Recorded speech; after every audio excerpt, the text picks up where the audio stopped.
Hello, true believers. This is Doc Hogg, and welcome to episode 87 of Comics and Variety. If you like this channel, please do subscribe, hit the notification bell to be notified when I post new videos, and for the sake of YouTube's search algorithm, please do hit the like button. I need to remind you again of my Race to 100 contest. If you enter, you can win 2 free comic books, Batman Superman number 4 and issue number 1 of Stranger Things, Into the Fire. Here are the details on how to enter. Just subscribe, hit the notification bell, and then send me an email letting me know you've subscribed. And if you are already a subscriber, then just send me an email letting me know that you've already subscribed and you'll be entered. I'll end the contest shortly after I reach 100 subscribers, and I'm at 899 now, so do hurry. And before I get to Marvel's X, I want to let you know to come back here on Thursday as I will have a big announcement. You are warned to stand by for an important announcement at 15:30. This is news of the gravest national consequences. Yes, indeed. Come back on Thursday. I'm not sure what to make of Marvel's X. Am I going to put it on the don't buy list or the wait and see list?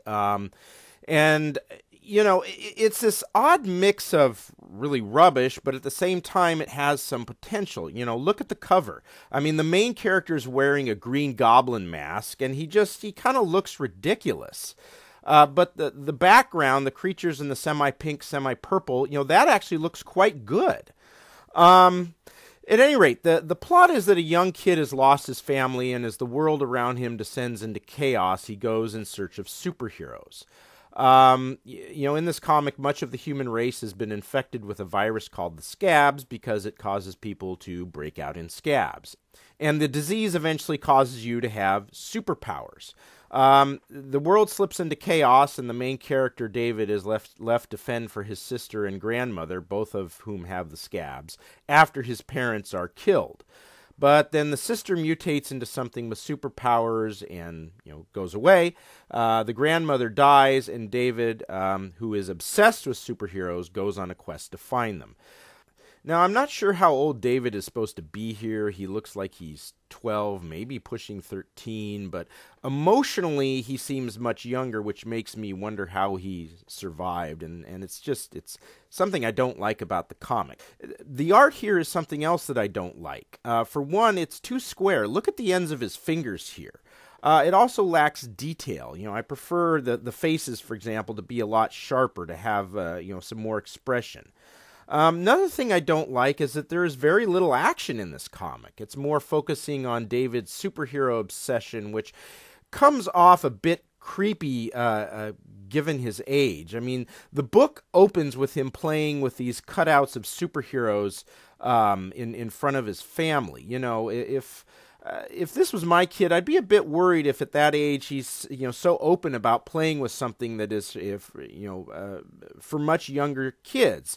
It's awkward and a bit creepy. It kind of reminds me of this.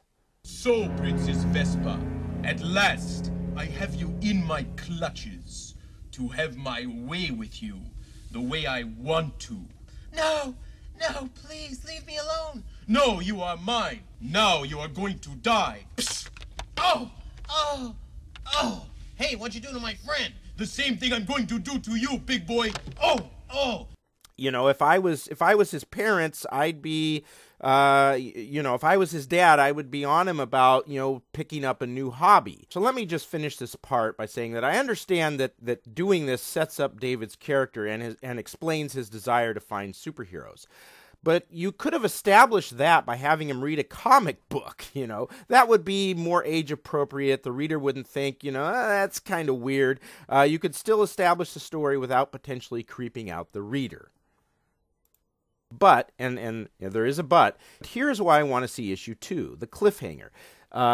David almost gets killed by a bunch of thugs late in the comic, but a trucker saves him and sort of takes him under his wing. And at the end, the trucker is saying that there's very little guarantee that there are any superheroes left, but at the same time, it looks like there's some type of flames in his eyes suggesting that he might be one of those heroes. And again, I should mention the plot, Going in Search of Superheroes. That's a potentially a very good plot. But it depends, on, of course, on what you do with it. That said, it's just tantalizing enough that I want to pick up issue 2. And by pick up, I mean pick it up and thumb through it when it comes out. It's then that I will decide whether or not to buy issue 2. So for now, I'm telling you, put this really on the don't buy list. Now, what's the difference between that and wait and see? Wait and see means I'm strongly recommending that you wait and see until the next issue. But, you know, if you want to buy it, it's, you know, not a terrible decision. This, I think, don't buy because this comic by itself, issue number 1, just isn't very good. Does it have potential? Could it get better? Yes, issue 2 could certainly get a lot better. But hey, you know, Green Lantern, Far Sector Green Lantern had potential, and we saw what happened with issue 2 of that comic.